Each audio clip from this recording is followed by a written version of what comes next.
buenas noches. El periodismo de investigación ha permitido llevar a conocimiento de la sociedad y de la justicia temas de interés público.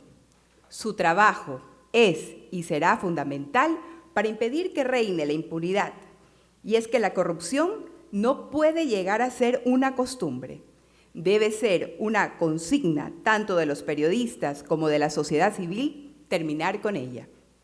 La Facultad de Comunicación de la UES, en conjunto con periodistas de investigación de Teleamazonas, han organizado este seminario taller, cuyos objetivos son crear conciencia en los jóvenes sobre la importancia de la ética, reflexionar sobre cuál es la obligación moral del individuo en la sociedad y determinar la responsabilidad, cumplimiento y honestidad que debe tener todo servidor público y privado en sus acciones. Bienvenidos al primer seminario de transparencia y comunicación con la colaboración de Todos juntos renacemos.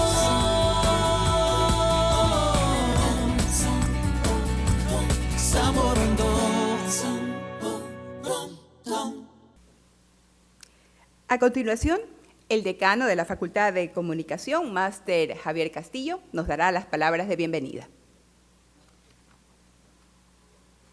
Bueno, quiero darles la más cordial bienvenida. La verdad es que contar con este evento, como lo veíamos y conversábamos con algunos de ustedes, qué bueno verlos y qué bueno reconocerlos. Yo pensaba que no los iba a reconocer con las mascarillas puestas, pero definitivamente los rasgos de cada uno de nosotros nos identifican con claridad. Y más allá de la mascarilla, hemos podido saludar con cada uno de ustedes por nombre y eso es muy importante para todos nosotros. Uno de los temas que nos animó a programar este evento, sobre todo para nuestros estudiantes de periodismo, porque realmente este evento es fundamentalmente periodístico, a pesar de que también tocamos los temas de comunicación que están íntimamente vinculados, es que para nosotros debe ser importante pensar y reflexionar sobre la importancia que tiene la transparencia para una sociedad. Sin transparencia no hay democracia. Y sin democracia peligra la libertad de elección que todos buscamos en esa sociedad. Y es por eso que los comunicadores, la comunicación periodística, cumple el rol fundamental de transparentar los hechos que se presentan en la sociedad y comunicarlos con eficiencia, ponerlos sobre la mesa de discusión para que la sociedad tenga los elementos de juicio y pueda tomar decisiones libremente en la sociedad como todos aspiramos. Entonces, para nosotros es muy importante la programación de este evento, con un objetivo adicional a los que mencionó Catherine. Yo considero que el rol de la investigación periodística, ese también es un objetivo, cumple un rol clave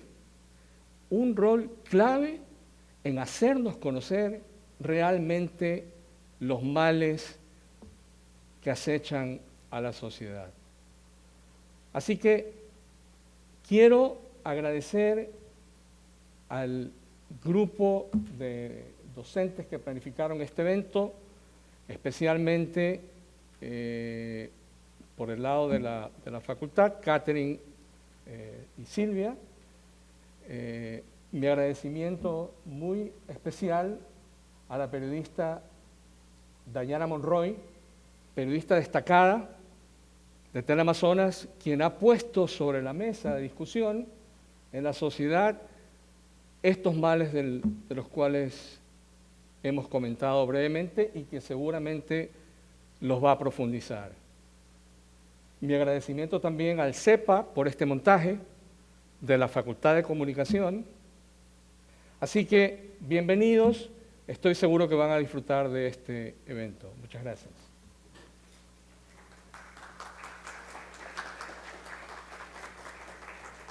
Muchísimas gracias, Javier, por tus palabras de bienvenida. Y para analizar en el contexto global el rol del periodismo de investigación en la sociedad civil, invitamos a nuestra primera ponente, la máster Silvia Poveda Benítez, periodista con más de 15 años de experiencia en medios impresos y audiovisuales.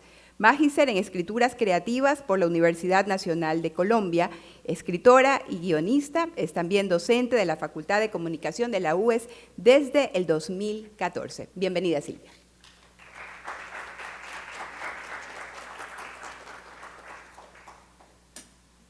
Buenas tardes a todos. Muchas gracias, Catherine. Bienvenidos a Transparencia y Comunicación. Para mí es un gusto poder conversar esta tarde de periodismo de investigación. Vamos nosotros a conocer a través de rasgos generales lo que es el periodismo de investigación. Existen muchos mitos alrededor del periodismo de investigación en el cual a veces pensamos que solamente podría ser la cobertura de hechos de corrupción, pero el periodismo de investigación es esa oportunidad de poder contar historias que necesita saber la sociedad. Bien, ¿qué es periodismo de investigación? El periodismo de investigación es una investigación que analiza a profundidad un tema en particular, que pone en evidencia los hechos de corrupción como forma más urgente. Sin embargo, esos hechos que necesitan atención social los destaca mucho también el periodismo de investigación. Noticias positivas, noticias de temas sociales. Nosotros a través de los temas sociales podemos conocer problemas urgentes y se puede evidenciar también la corrupción de un sistema. No es periodismo de filtración el periodismo de investigación. Hay muchos perfiles de personajes reconocidos por haber filtrado noticias, pero recordemos que el periodismo no es replicar, periodismo es verificar, periodismo es contrastar, es contar una historia redonda, una historia revisada, una historia completa. Y el leak journalism no es periodismo de investigación. El periodista de investigación no es una persona famosa, es decir, no es una celebridad que busca reconocimiento. Conocemos periodistas de investigación que son reconocidos, pero son reconocidos por su labor, porque la sociedad ha reconocido todo ese trabajo, todo ese esfuerzo, todo ese riesgo que ha corrido el periodista. El periodismo de investigación no es instantáneo, es un periodismo que requiere trabajo, requiere meses de planificación y además analiza a través de la verificación y contrastación de varias fuentes. El periodismo de investigación no es un trabajo de detective al 100%, a veces nos sentimos como detectives, eso sí es verdad, ¿no? Pero nosotros nos regimos por normas éticas. De repente un detective utiliza la cámara oculta, un detective entra sin permiso. De repente son temas que pueden ocurrir en el oficio, pero el periodista tiene muy clara su ética. ¿Cuál es el perfil del periodista de investigación? Es un contador de historias para la sociedad y por la sociedad. Trabaja para un medio de comunicación, pero su primer objetivo es pensar cómo va a beneficiar a la sociedad esta historia que yo estoy investigando, que yo estoy contando. Es un apasionado y tiene iniciativa.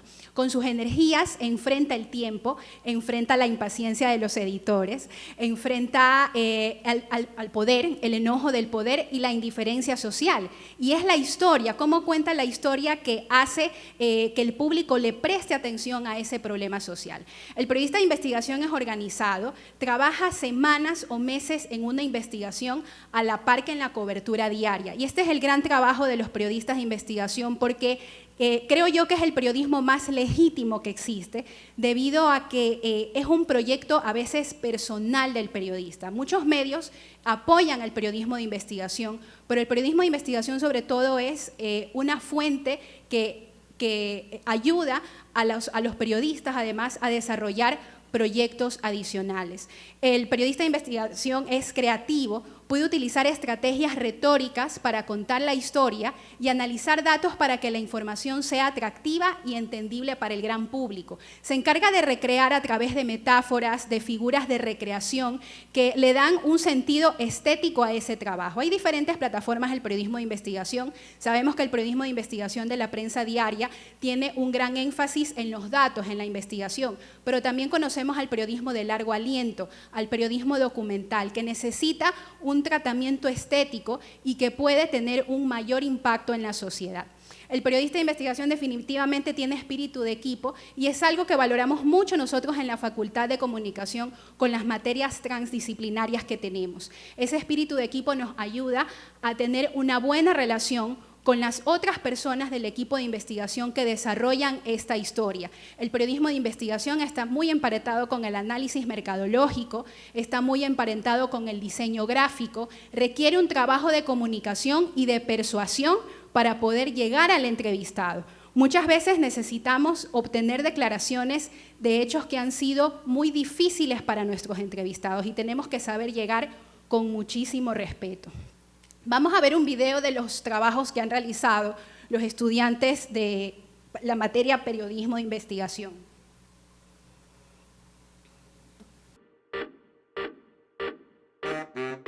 Para mí el rap sí es protesta, pero es una protesta contigo personal, ¿sí? Y obviamente con tu devocación de la comunidad o del país como está. Porque si tú estás viendo que algo está mal y tú tienes la vocación para decirlo, o estás en la altura o en el papel de decirlo, no creo que te haya que callada. La violencia, el gobierno, no hay apoyo para los deportistas, para los artistas, no hay apoyo. Nosotros en el mar ya andamos yendo, mucho los piratas. Si uno ya llega a 6, 7 de la noche, uno ya llega sin motor aquí. La ciudad que me dio la completa libertad y oportunidad para mostrar lo que tengo, lo que sé, lo que hago, lo que es mi talento. Eso es para mí Guayaquil, es como ese nidito de donde se maquinó todo y de ahí ¡fum!, disparamos a todos lados. La mentalidad de la gente que vive en Quito es completamente distinta y el quiteño acepta producción costeña, el costeño no acepta la producción quiteña. Todo el mundo se influencia, o sea, hasta una profesora dando clases tiene una influencia hacia los alumnos que están en ese momento. Nuestros padres tienen una influencia, todo el mundo tiene una influencia. Sea buena, sea mala, eso es otro tema.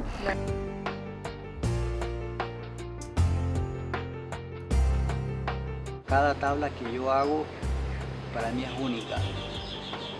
Que aunque a veces la persona que paga por mi trabajo, se me hace difícil después entregarla. Yo no vuelvo más, yo me voy de aquí. Bueno, nosotros somos de Buenaventura, yo soy nacida en Cali, pero pues emigré a Buenaventura, allí pues empecé a trabajar allí, llegaron otros familiares y ahí tuve mis hijos en Buenaventura, que nos hizo emigrar acá, el orden público sobre la guerrilla, los paramilitares, que pues uno si pone algún negocito o algo, eso hay que pagar vacunas. Y uno de pronto se hacía en el día 30.000 pesos, había que darle 10.000 pesos a ellos, entonces digamos no se pudo y ya hasta nos desplazaron. El día que me olvides, alma mía, yo sé que existirás en mí.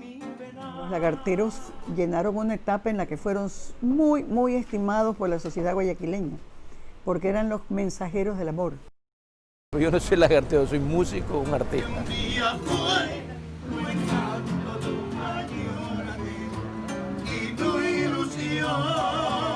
Desaparecerá la música nacional, o sea, todos los que son mis compañeros, que les gusta la música nacional, va a llegar un momento que no quede ni uno. Hola, Hola, bien, algunos de estos trabajos fueron realizados fueron expuestos en nuestro canal de YouTube. El primero, el que ustedes vieron, Rap de Calle con Detalle, salió publicado en Diario Expreso, se entregó un producto completo de texto, galería fotográfica y documental. Se ganó el primer premio en el concurso de reportajes, el concurso interno, y el de los lagarteros, el que vimos al final, tuvo la primera mención de honor. Realmente hemos tenido nosotros, gracias a la exposición de estos trabajos, mucho acercamiento con los medios de comunicación, y nuestros estudiantes han tenido por iniciativa armar el grupo, irse de viaje para ir a contar esas historias, irse de madrugada a hablar con los lagarteros, irse con la familia a explorar esos lugares diferentes, esos lugares que tal vez salen de nuestra cotidianidad, para poder analizar historias que están ahí y hasta que no las vivimos de frente no les tomamos atención. Y eso es lo que nosotros deseamos transmitirle al público. Bueno, ¿y todo esto para qué? El periodismo de investigación, ¿para qué nos trasnochamos? ¿Para qué nos arriesgamos? ¿Para qué corremos con la cámara? ¿Para qué ocultamos nuestras identidades muchas veces por temor a ser perseguidos, ¿no? Muchísimos periodistas durante la década ganada tuvieron que esconder su identidad o bajar un poco el tono de sus investigaciones. Y no ha sido la única oportunidad a nivel histórico. Siempre a lo largo de la historia hemos tenido eventos que han producido que periodistas escondan un poco de su identidad. Y no solo el poder político, también el poder delincuencial también es capaz de generar en el periodista una presión y evitar que siga contando historias. Acá ustedes ven destacados algunos temas de periodismo de investigación que son muy reconocidos a nivel mundial, como el caso Watergate, como Panama Papers, como Odebrecht, que es una multinacional de la corrupción. El periodismo de la investigación construye la democracia y por eso nosotros necesitamos contar historias. Es un antídoto contra las noticias falsas. Siempre han existido, pero la era digital favorece su difusión. El periodismo de investigación es emprendimiento. Muchos proyectos de periodismo de investigación se han convertido en fuente de trabajo para periodistas. A nivel digital tal vez tiene una mayor fortaleza, pero se han realizado documentales que han generado muchísimo impacto a nivel internacional. Los documentales, por ejemplo, como La muerte de Jaime Roldós y Mi corazón en Yambo, que cuenta la historia de los hermanos Restrepo, han tenido muchísimos reconocimientos internacionales y han logrado llamar la atención del público exterior.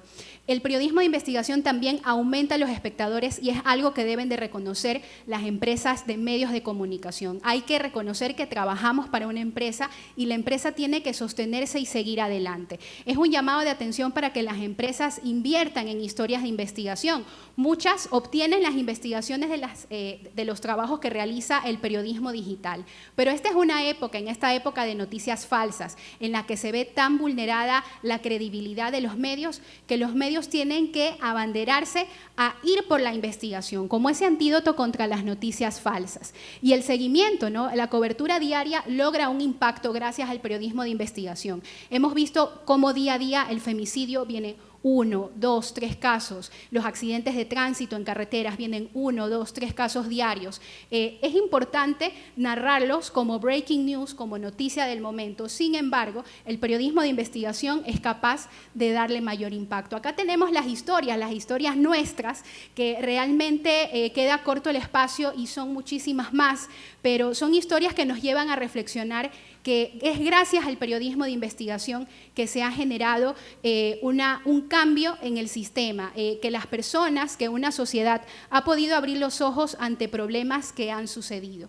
¿Qué son las noticias falsas? Es toda aquella información fabricada y publicada deliberadamente para engañar e inducir a terceros a crear falsedades, a poner en duda hechos verificables, ¿no? Esta definición debería permitirnos diferenciar más fácilmente al periodismo de propaganda de los hechos alternativos y de las mentiras malévolas.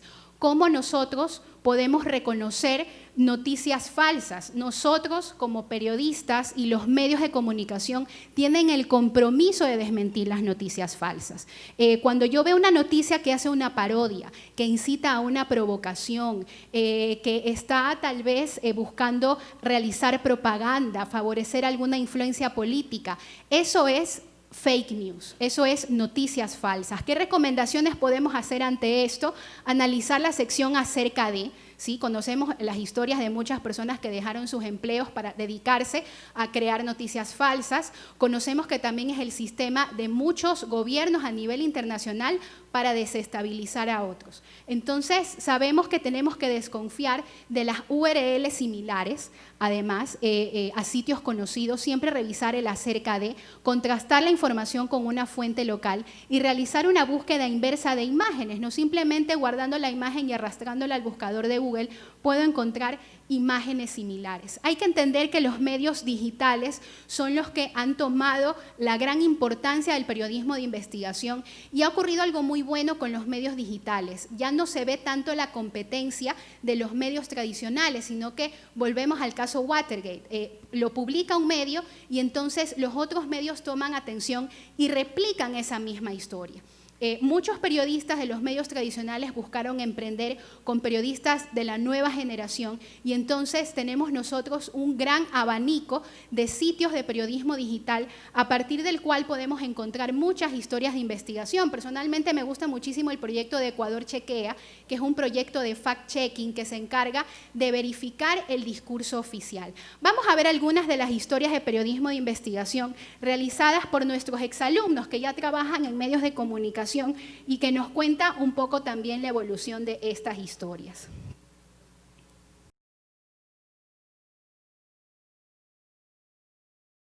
Este caso lo han utilizado para cualquier cosa, pero para hacerle justicia a las Dolores, no. Un informe preparado por la entonces Comisión Anticorrupción ya concluyó que lo ocurrido esa mañana no fue un enfrentamiento y que los presentes fueron ejecutados. Pero eso no fue todo. A mí no me lo contaron, yo lo vi 10 años atrás. Por esa puerta salió un hombre vestido de civil, quien luego se supo era el ex agente de policía Eric Salinas, con un detenido, su camiseta cubriéndole el rostro. Aquí estaba estacionado un Nissan Pathfinder. Salinas subió al detenido a ese vehículo. Y todo esto quedó registrado en una secuencia de imágenes que publicó Diario El Universo y que cambiaron esta historia para siempre. Silvia Guerra, de 52 años de edad, fue despedida de una academia de idiomas durante la emergencia sanitaria por COVID-19 en Guayaquil. Nos indica que los empleadores, antes de tomar dicha decisión, le hicieron una propuesta, pero no refleja la realidad de mi tiempo de servicio. Sin jubilación, sin liquidación, sin empleo. Silvia forma parte de un gran grupo de personas cuyas relaciones de dependencia laborales han finalizado en medio de la pandemia. Pues, según cifras del Ministerio de Trabajo, desde marzo al 8 de julio registran 243.395 despidos. Mientras que entre los meses de marzo y mayo se contabilizan 240.108 desafiliaciones al IES. A partir del 17 de marzo, solo el aparato productivo estuvo laborando en un 30%. Entonces, al estar el 70% de la actividad productiva cerrada, lógicamente pues no había liquidez. Al no haber liquidez no había cómo cubrir las nóminas. Y ante la crisis económica de Ecuador agravada por la pandemia, el exministro de Trabajo sostiene que se buscó el diálogo. De ahí que durante su cargo surgió el acuerdo ministerial número 80. Para que de mutuo acuerdo entre empleador y trabajador lleguen a establecer una fecha de pago de sus remuneraciones. La situación actual repercute directamente en el indicador de empleo adecuado que ya venía bajando. Por ejemplo, en el año 2017, mes de diciembre, el indicador fue de un 42,3%, mientras que en el mismo mes, pero del año 2018, bajó a un 40,6% y solo siguió en descenso, puesto que en el 2019 la tasa de empleo adecuado se ubicó en un 38,8%.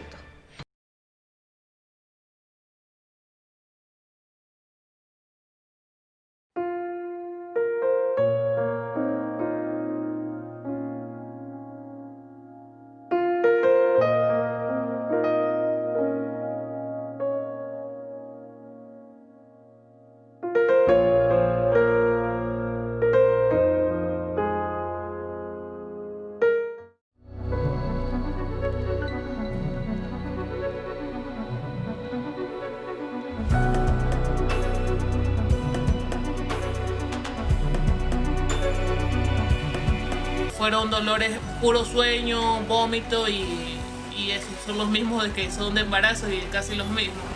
Entonces yo pensé que todo eso era por estar dejando las drogas. porque en este momento, porque ahora estoy embarazada, me han dado todos los achaques del mundo.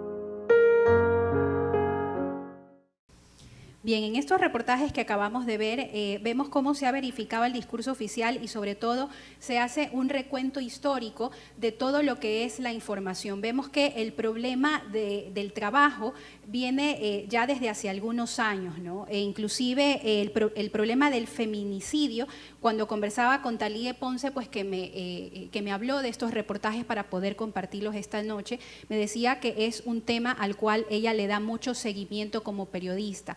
Lo mismo Rafael Hernández, es un periodista que cubrió por primera vez el caso Fibeca en el año 2004 mientras laboraba en Diario El Universo, en tanto que a pesar de que está en otro medio de comunicación, es un caso que ha tenido seguimiento. El periodismo de investigación no es descubrir lo máximo, es poner el enfoque, poner una mirada importante hacia ese tema necesario. Y yo creo que es mucho lo que hacen estos medios de periodismo digital.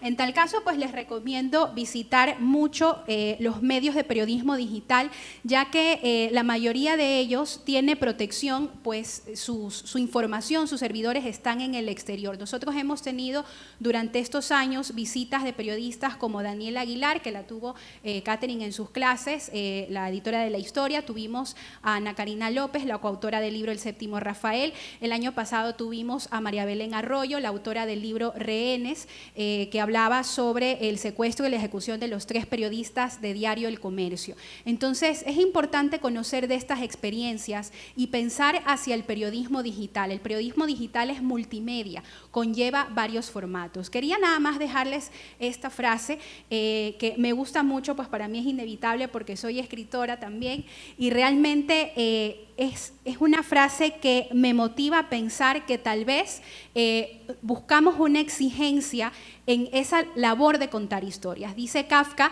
un libro debe ser un hacha que rompa el mar helado dentro de nosotros. A veces nosotros llegamos a estar tan ciegos de cotidianidad que olvidamos esos problemas que tiene la sociedad.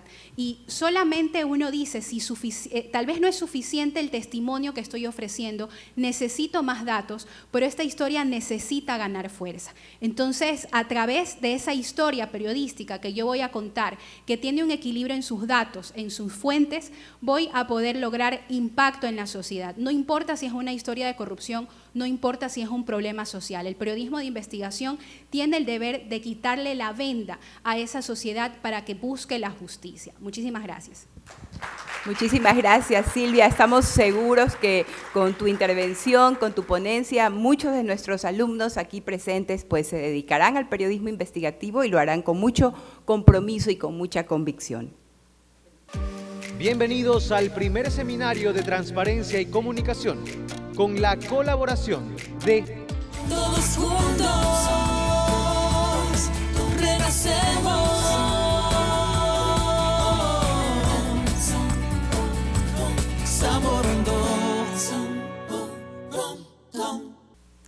Y ahora, desde la experiencia periodística, está Dayana Monroy, reportera de investigación del Canal Teleamazonas con 11 años de experiencia profesional y con una maestría en realización y diseño de programas y formatos para televisión adquirida en la Universidad Complutense de Madrid con el Instituto de Radio y Televisión Española. Hace 10 días el país se enteraba que hasta las bolsas para embalar cadáveres se compraron con sobreprecio. La audiencia ya tiene jueza y fecha. La boleta de detención en su contra se emitió hace 7 días. Su renuncia irrevocable llega 4 días después de la denuncia de posible sobreprecio. Uno de los allanamientos se hizo en las oficinas de la Secretaría de Gestión de Riesgo. Esto sin contar al joven de 24 años que ha ganado más de $2 millones en contratos. La Fiscalía abrió ya una investigación y realizó 3 allanamientos que estuvieron dispuestos a pagar más de $150 por un kit de alimentos. Con él se fue su esposa, sus 3 hijos y hasta su ex asistente a Estados Unidos. Está verificando si esta misma red migró a los hospitales de Quito. Frente al nivel de corrupción en los hospitales del IES, todos coinciden con una pregunta: ¿hasta dónde llega el nexo de la estructura? Se entregaron 2 notificaciones a otros sospechosos y se realizaron allanamientos en gimnasios. Alrededor de 74 minutos de información constante e ininterrumpida sobre la llamativa forma en la que utilizan nuestros fondos públicos. Hoy, mirando hacia atrás, me pregunto ante todos ustedes si realmente valió la pena. Eso precisamente es lo que quiero que me ayuden a resolver el día de hoy. Soy Dayana Monroy y quiero agradecerles a todos por estar esta noche conmigo. Y comienzo de inmediato. Y comienzo precisamente con el nombre de este taller, seminario: Transparencia y Comunicación. Me parecen 2 términos sumamente importantes porque para nosotros como periodistas la comunicación está reflejada precisamente en el periodismo, ¿no? Y la transparencia o la no transparencia no se deja ver tan fácil. Es decir, es un poco complicado realmente comprobar para nosotros, que solo podemos publicar hechos comprobables, que existe un acto de corrupción. No es muy fácil. Eso precisamente quiero que me acompañen a ver el día de hoy. Quiero contarles cómo nosotros descubrimos lo que descubrimos, cómo demostramos lo que descubrimos, que es distinto, y también qué sentimos luego de que los descubrimos, porque obviamente cada cosa que publicamos tiene consecuencias, y más cuando tocas un poquito al poder. La duda que se presenta generalmente cuando hablo con chicos o cuando alguna persona habla sobre mi trabajo es cómo llegan a esa información, cómo los periodistas llegan a esa información. Quizás hay alguien que le proporciona la información al periodista o se pasan toda la noche como roedores entre documentos revisando la información. Yo les diría que ambas, las dos. Quizá la segunda es la que recuerdo con más frecuencia durante mis noches cuando estoy revisando documentos. Quizás ahora me demoro menos que antes, es natural. Antes me demoraba muchísimo más, no sabía leer informes de Contraloría, no sabía cómo buscar en las páginas públicas donde está realmente todo. Y la otra pregunta también que nos hacemos es, ¿quiénes son nuestras fuentes? Un poquito antes, sí. ¿Quiénes son nuestras fuentes? Y de ahí inmediatamente voy a la pregunta siguiente. ¿Cualquier persona puede ser nuestra fuente?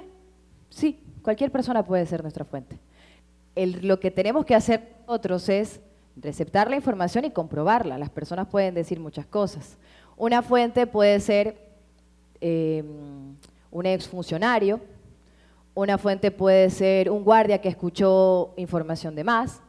Una fuente, y generalmente eso ocurre, es un ex proveedor que perdió dentro de un proceso, o una fuente puede ser también un ex corrupto.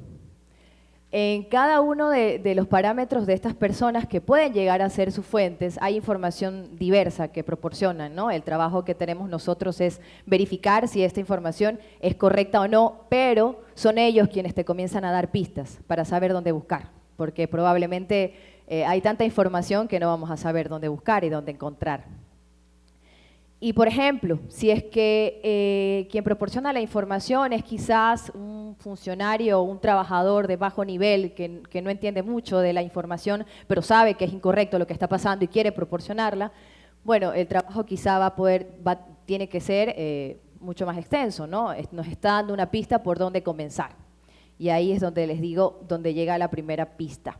Si es un proveedor que perdió, que generalmente eso ocurre, y les estoy siendo completamente sincera, probablemente la información es un poco más detallada porque es alguien que conoce los procesos, y yo les voy a hablar sobre los procesos de contratación, para que ustedes vean que no es demasiado difícil, si es que lo entienden, que es muy complicado entenderlo, buscar, la información es pública, está ahí. Y si es que quien se acerca a ustedes y quiere ser su fuente es un ex corrupto que ha sido parte de ese sistema, pues tendrán mucha información. Lamentablemente tendrán mucha información, pero es así. Obviamente, nuevamente, la tarea de ustedes es corroborar si esa información es cierta o no. Y les preguntaba yo a ustedes, no antes, ¿de dónde llega la primera pista? Están las fuentes, ¿no? Pero también está el trabajo periodístico insistente, el trabajo periodístico diario, y a veces nosotros generamos confianza para que esa fuente venga a nosotros. Y ahí voy a permitirme hablar un poco sobre el trabajo que hemos hecho en Teleamazonas. Perdón que comience a hablar en primera persona, pero es un trabajo que hicimos con el equipo. Y en el caso de lo que ocurría en los hospitales del IES, nosotros llevamos, calculo ya 3 años, hablando sobre lo que ocurría, dándole voz a las personas que decían que no tenían medicinas. Y nuestra lógica era, bueno, si no tienen medicinas y por el otro lado los funcionarios nos están diciendo que recursos sí hay, algo está pasando en medio. No entendíamos qué, pero sabíamos que algo estaba pasando en medio. Quizá nuestros reportajes no encabezaban los noticieros en aquel momento, porque no era una gran investigación sobre periodismo, pero nosotros le estábamos dando voz al ciudadano que nos estaba explicando que algo estaba pasando. Así fuimos ganando la confianza de las personas que estaban dentro del hospital, y esas personas llegaron a nosotros porque entendían que nuestra tarea o nuestro trabajo, lo que intentábamos hacer era precisamente que se entiendan las necesidades que existían en ese hospital, y faltaba algo que una lo que estaba pasando. Y es como yo creo que lo que hicimos fue generar confianza en esas personas para que se acerquen a nosotros, y así ganamos esas fuentes. Por decirlo así, nuestra intención no era esa, nuestra intención era darle voz a los ciudadanos y también entender qué pasa, pero sin duda esto hizo también que las personas que estaban alrededor y que sabían la corrupción que estaba ocurriendo en los hospitales lleguen a nosotros. Y así es como llega la primera pista. Y bueno, ¿qué herramientas usamos para conectar esas pistas? Como yo les decía, las herramientas están, no sé si me ayudan con las herramientas, bueno, es simplemente la pregunta. ¿Qué herramientas usamos para realmente conectar las pistas que ya teníamos y que comenzaban a aparecer? Yo ya llevo haciendo periodismo de investigación varios años y ya entiendo los distintos portales. Ya entiendo el portal de compras públicas, que es complicado de entender inicialmente. Ya entiendo los informes de Contraloría. Ya entiendo también el servicio de rentas internas, que parece una página fácil, pero realmente es un poco complicada. La superintendencia de compañías. Entiendo cada uno de los elementos que como periodista de investigación te sirven muchísimo. Y por ejemplo, como yo les explicaba, la información está ahí, pero no es fácil entenderla. Una vez que la entiendes ya es manejable. Hay distintos tipos de contrataciones y me voy a centrar en eso porque seguramente ustedes escucharon que durante la pandemia se hicieron muchas compras por emergencia. ¿Qué significa las compras por emergencia? Significa que no sigues todo el proceso de contratación, te lo saltas y haces una compra porque estamos en emergencia y no tenemos tanto tiempo para seguir todo el proceso de contratación. Les voy a comentar que como periodistas de investigación, nosotros sabíamos que iban a existir o que podían llegar a existir irregularidades en las compras. ¿Por qué les digo que podríamos haberlo intuido? Porque tenemos como ejemplo lo que pasó en el terremoto del 2016. En el terremoto del 2016 muchas entidades comenzaron a comprar bajo el régimen de emergencia, lo hicieron con sobreprecio. Hoy estamos viendo lo que ocurrió en el 2016. Entonces ya intuíamos que algo podía pasar. Como periodistas de investigación también nos hablamos, ¿no? Entonces muchos de nosotros comenzó sin pistas, pero ya sabiendo más o menos cómo funciona el sistema, comenzamos a entrar a los portales y a revisar uno por uno los procesos de compra. Eso sí, como un trabajo de hormiga, que generalmente lo tenemos. Comenzamos a buscar uno por uno y fuimos encontrando ciertas cosas, descubrí ciertas cosas, otros compañeros del portal La Historia, por ejemplo, descubrieron muchas cosas más también, compañera Daniela Aguilar, que ya la mencionaban aquí, que estuvo también con ustedes, y fuimos descubriendo cosas a través de estos portales que son públicos, ya porque la intuición de periodista de investigación te lleva y sabes que lo van a hacer de esa forma, lamentablemente, pero a veces el sistema es un poco predecible. También hay otro tipo de contratación que es bajo el régimen especial, y se los menciono también por si en algún momento ustedes quieren ser parte también del periodismo de investigación. Es similar al régimen de emergencia, pero solo lo usan los hospitales. ¿Cuándo se usa el régimen especial? Cuando solo una persona te puede vender ese fármaco, es decir, solo hay un fabricante. Generalmente hay más fabricantes, pero suelen usar régimen especial. Y está también la subasta inversa, cuando realmente no hacen subastas, sino que participan dos compañías que son del mismo dueño. Lo vamos a revisar también más adelante. Y ahí viene también el portal de la Superintendencia de Compañías, que es otro factor importante en nuestra búsqueda. Y les estoy dando herramientas para que ustedes puedan entender que la información está ahí. Voy a repetir mucho eso porque a veces pensamos que la información no está ahí y sí está ahí. Solo hay que buscarla. En la Superintendencia de Compañías, por ejemplo, podemos comprobar o podemos observar cuánto es el capital de la empresa, dónde está ubicada la empresa, y de hecho puedes ir a visitar a ver si es que realmente la empresa está en la dirección que está puesta en la Superintendencia de Compañías. Generalmente no está en los casos que voy a presentar. O también podemos verificar en el tema de las subastas si es que probablemente el gerente no comparte el nombre con el gerente de la otra compañía, pero sí los accionistas comparten los apellidos. Algunas veces son hermanos. Entonces así van saliendo ciertas cosas que realmente sorprenden en el proceso de compra.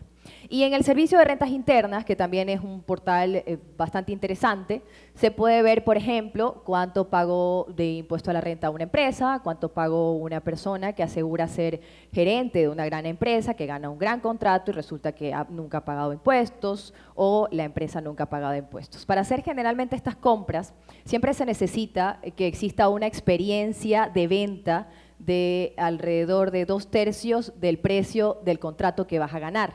Es decir, deberías tener un registro de ventas importantes.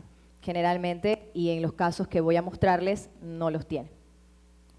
También se podría comparar el tema del sobreprecio, y ya ese es otro trabajo que también realizamos nosotros, haciendo cotizaciones, haciendo comparaciones con los precios referenciales también, muchas veces, y eso también es público, la información la proporciona el gerente de un hospital sobre por cuánto dinero compró determinado insumo, y así lo pueden comparar ustedes con otro hospital que podría haberlo comprado por más del doble. Ahí sin duda es cuando surge la pregunta de si el sistema es cómplice, ¿no? Porque decimos, bueno, si hay un servicio de compras públicas que se supone que es quien debe validar que estas compras se realicen, ¿cómo es que nadie se da cuenta? Y un periodista logra verlo simplemente chequeando esta información en su computadora, y las personas que deben hacer el seguimiento no se dan cuenta. Recuerdo que en algún momento cuando entrevisté al gerente de uno de estos hospitales, cuando existían, que en este momento está en arresto domiciliario en su casa, cuando existían serios cuestionamientos en torno al proceso de compras, él me decía y me mostraba un papel y me decía, mi máxima defensa es precisamente esto, que el CERCOP, el servicio de compras, no vio nada irregular en mi proceso de compra, y tenía razón. Era información oficial. Si nos ponemos a hablar como periodista, me estaba dando información oficial porque era verdad, tenía un documento que lo validaba.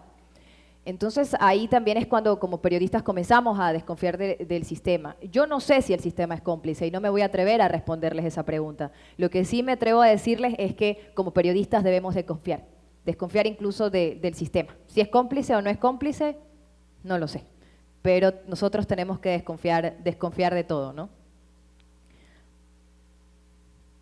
También les quería preguntar algo. Les quería preguntar si ustedes han sido testigos de algún acto de corrupción.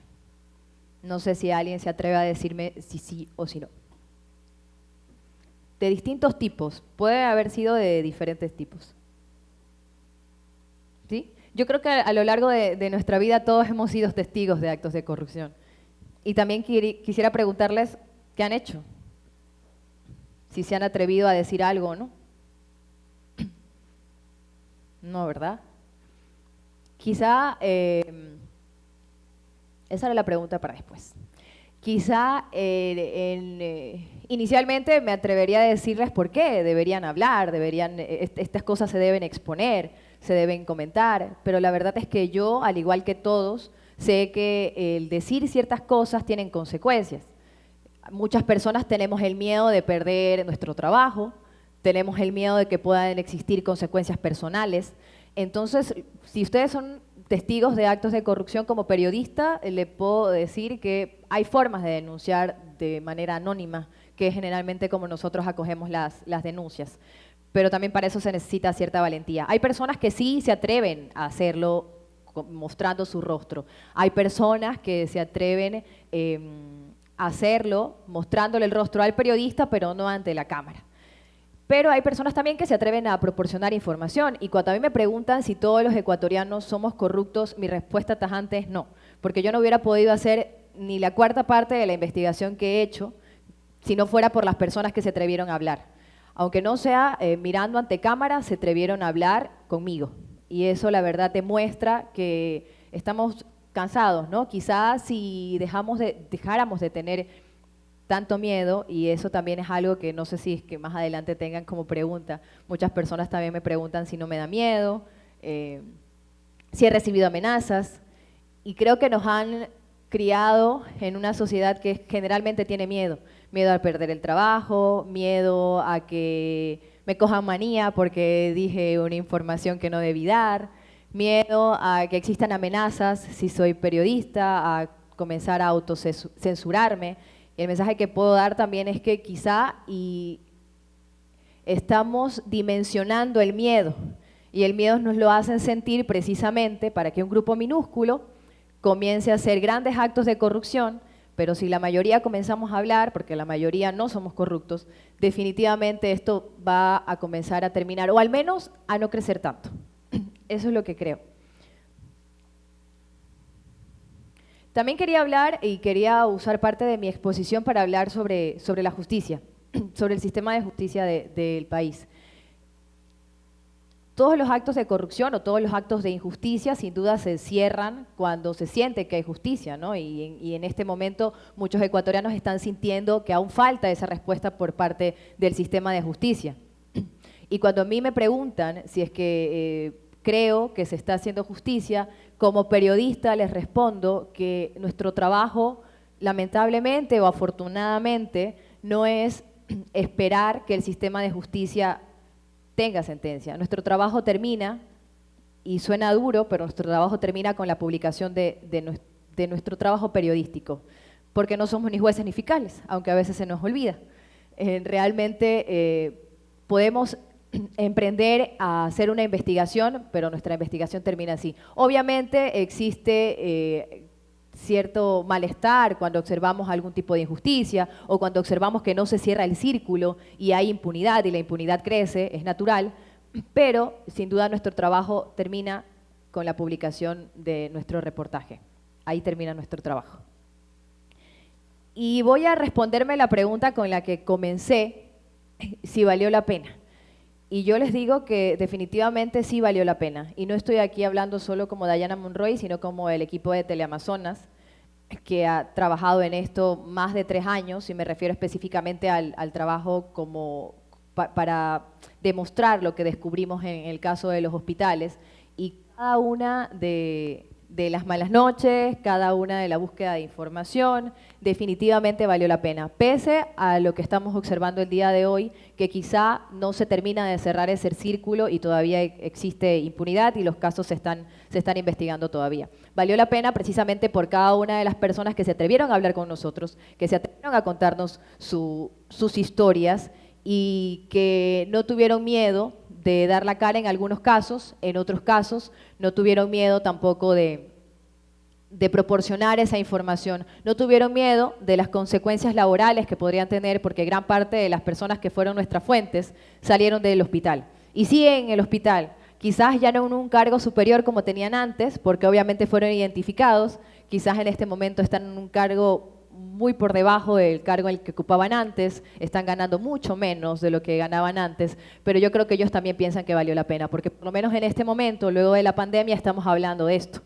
estamos observando esto. Quizá cuando las personas me preguntan y me dicen si es que en la pandemia se usó para cometer más actos de corrupción, mi respuesta es no, los actos de corrupción siempre estuvieron allí. La pandemia lo que hizo es que nos duelan más, que entendamos cuál es la diferencia entre $1.000 o un contrato de $800.000, porque somos conscientes que probablemente eso iba a ayudar a comprar respiradores. Eso hizo la pandemia.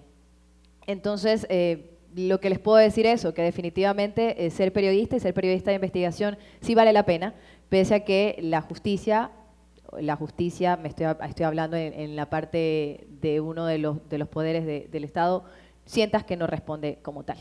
Gracias, chicos.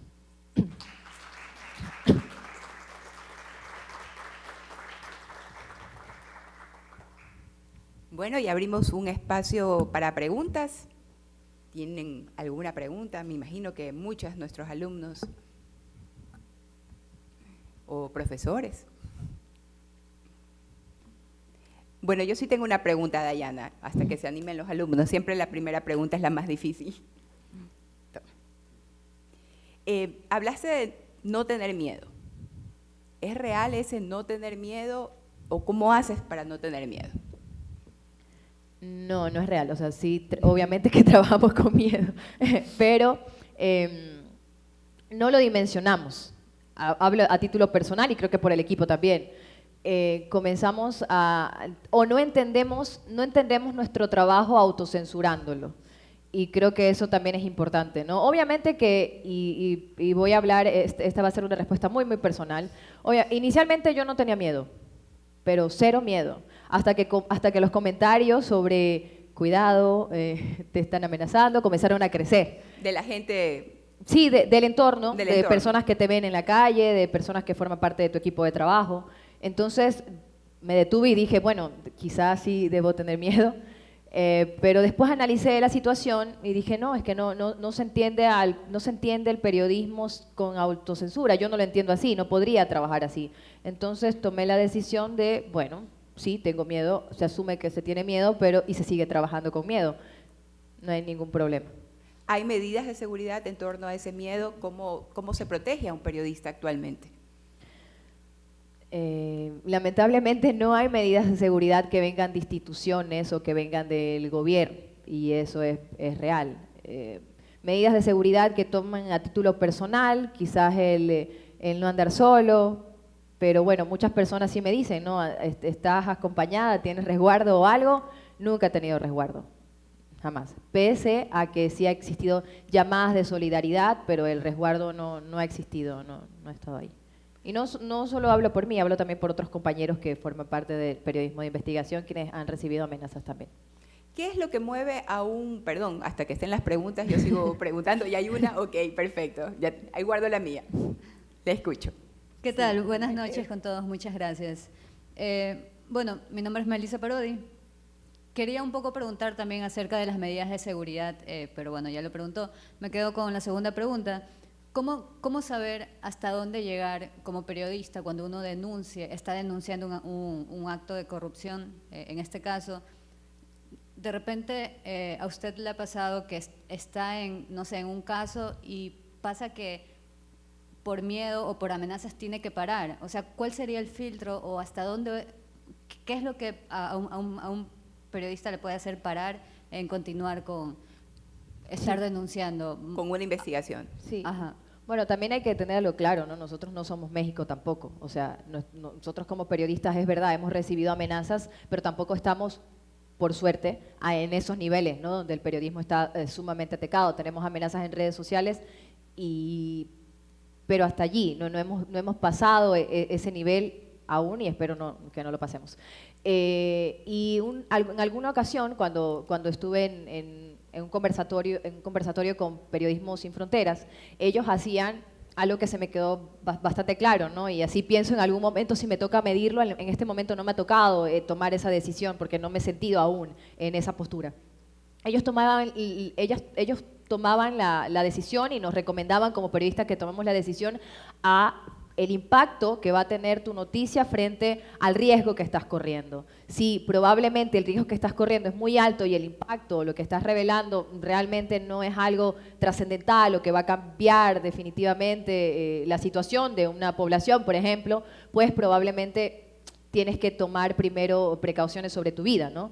tampoco somos superhéroes. Entonces ellos lo medían de esa forma, te pedían poner una vara y decir, bueno, si es que los riesgos son demasiado altos y lo que vas a obtener yendo a determinado lugar o dando esa información, pues no se compara, es mejor que se precautele la integridad del periodista.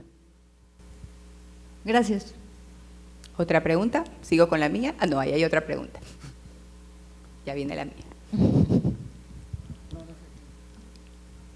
Allá. Hola, buenas noches. Bueno, yo quisiera saber cómo es el proceso para elegir algo para investigar. O sea, usted decide, es como que, oh, esto me llama la atención, yo quiero investigar sobre esto, o donde trabajas, como que le dicen, tienes que hacer esto. Sí. Siempre tenemos un equipo, ¿no? Hay todo un equipo, nos reunimos todos los días de hecho y siempre compartimos la información. Indudablemente, como reporteros de calle, nos va a llegar más información porque estamos en la calle. Entonces nosotros somos los ojos del equipo o los brazos del equipo, por decirlo así. Pero luego lo hablamos todos, lo consensuamos, decimos qué tipo de recursos tenemos y lo ponemos a consideración y tomamos la decisión, se podría decir todos, ¿no? También debo decir que cada uno de nosotros como seres humanos tenemos intereses. Yo me intereso mucho por los temas que tengan que ver con violencia de género, entonces generalmente yo estoy proponiendo ese tipo de información y ese tipo de investigación. O también cuando tú sigues determinadas fuentes, por ejemplo, en el tema de los hospitales, yo estaba muy centrada en eso, al igual que otros compañeros, entendíamos cómo funcionaba el portal. Obviamente también nuestro seguimiento iba a ir hacia allá, ¿no? Porque entendemos todo el contexto, porque nuestras fuentes también están allí. En este momento que está todo en investigación en la Fiscalía, por ejemplo, nuestras fuentes están allí. Entonces, indudablemente va a ir hacia allá tu recorrido como periodista, ¿no? Son muchas aristas que hay ahí.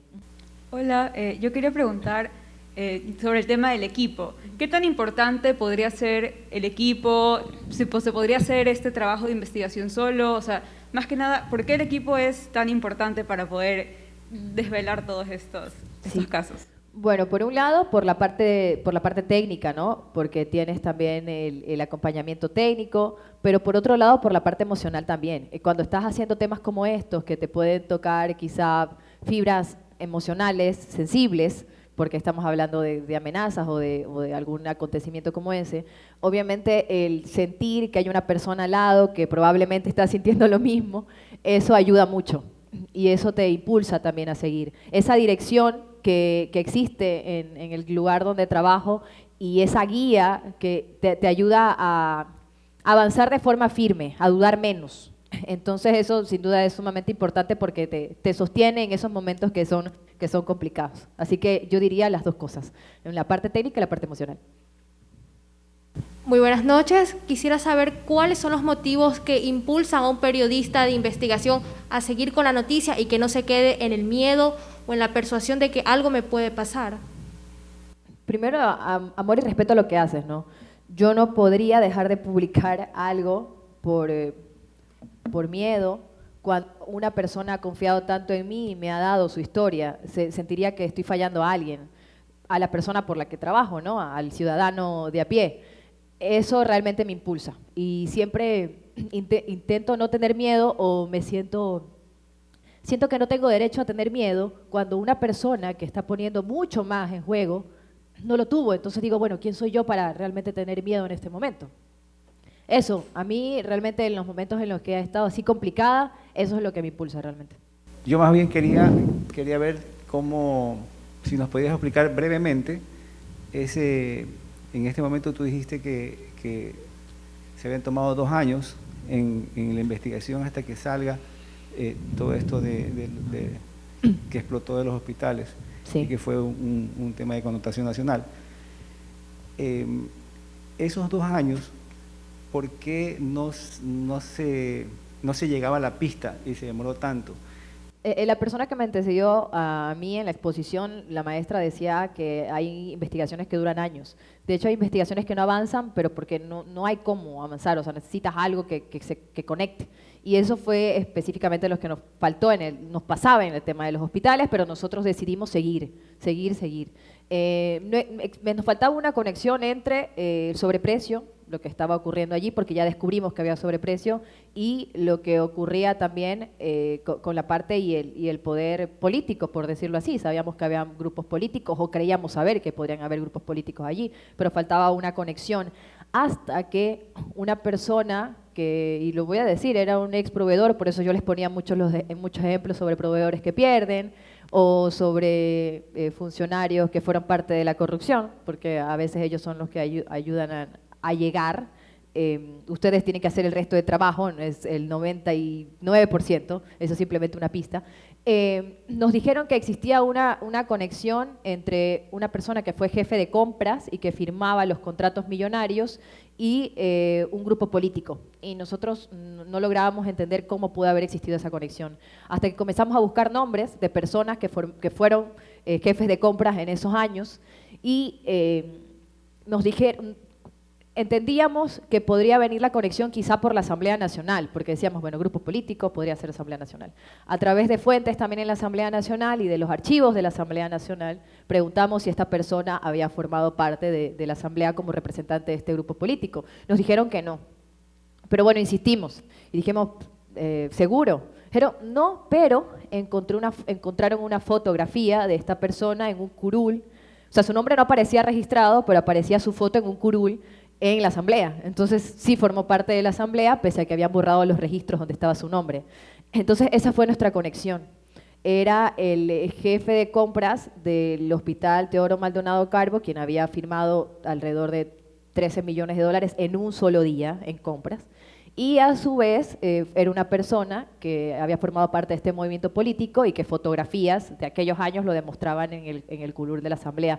Entonces ese fue nuestro nexo, que llegó 2 años y medio después de haber hecho toda una serie de seguimientos y no lográbamos esa conexión. Y eso ocurrió precisamente un sábado, cuando ya teníamos la información corroborada por la Asamblea Nacional, que es un órgano oficial también. El otro trabajo fue compartirlo con el equipo, hablarlo y decir, bueno, tenemos aquí los elementos, ¿cómo se expone esto de forma correcta también? Y así lo hicimos. Gracias, Dayana. ¿Y hay otra pregunta? Sí, nuestro decano tiene una pregunta. Felicitaciones, Dayana, por la exposición, realmente muy interesante. Pareciera ser, por lo comentado, que el ejercicio de periodismo de investigación es un ejercicio en vano, es un ejercicio que no llega a trascender, no llega a lograr que se logren los objetivos que busca el periodismo de investigación. Pareciera ser que es un ejercicio de frustración, un ejercicio frustrante. Hay casos en que el periodismo de investigación realmente haya dado frutos, o hay casos relevantes, haya dado frutos y el periodista se sienta que su investigación realmente logró descubrir el... Sí, dejando de lado eso, la parte de la justicia como institución, los ciudadanos en este momento hablan de corrupción, con nombres y apellidos, algo que no pasaba antes de la pandemia. Y yo la verdad es que ahí tengo el trabajo, si es que necesitamos algún tipo de reconocimiento ya reconocido. Porque nuestra tarea al final del día es precisamente eso, ¿no? Destapar cosas que están pasando y que los ciudadanos sepan que eso está pasando. Probablemente antes existía como rumor, y era un gran rumor, y todos sabían que era un gran rumor, pero debía salir en un medio de comunicación que hizo la tarea de contrastar para que las personas digan, bueno, esto ya no es un rumor, esto ya está pasando. Incluso el no actuar o actuar lento de la justicia, no sé cómo describirlo todavía porque hay muchos procesos que están en marcha, deja en evidencia también a un sistema judicial que en este momento está seriamente cuestionado, y no lo digo yo, lo dicen encuestas de credibilidad.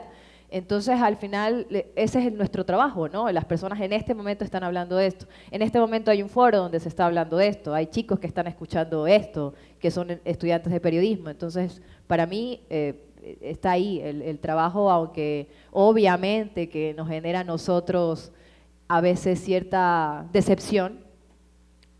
Creemos que hemos hecho lo correcto y que las personas abrieron los ojos, ¿no? Ya no solamente es un rumor de Facebook o un rumor de WhatsApp, sino que ya en este momento se están hablando con cosas certeras.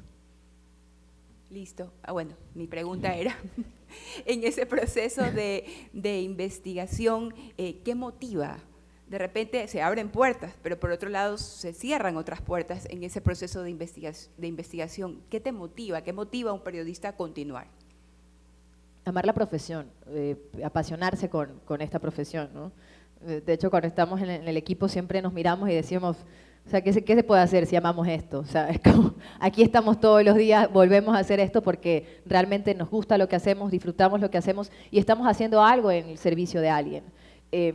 Obviamente que esto molesta al poder, pero nosotros como estudiantes de periodismo y como periodista, casi ya terminan ya colegas, debemos entender que el trabajo que hacemos no es para que un funcionario se sienta feliz con nuestro trabajo, es para que los ciudadanos se beneficien de nuestro trabajo. Realmente para ellos trabajamos, aunque suene idealista y suene romántico, pero realmente es así. Si entendemos eso, vamos a despertarnos todos los días sin ningún problema y con ciertos funcionarios enojados o con cartas de rectificación que lleguen a tu escritorio, pero no te va a importar porque sabes que estás haciendo el trabajo para el grupo correcto, que son los ciudadanos, ¿no? Entonces, a mí realmente eso es lo que me motiva siempre.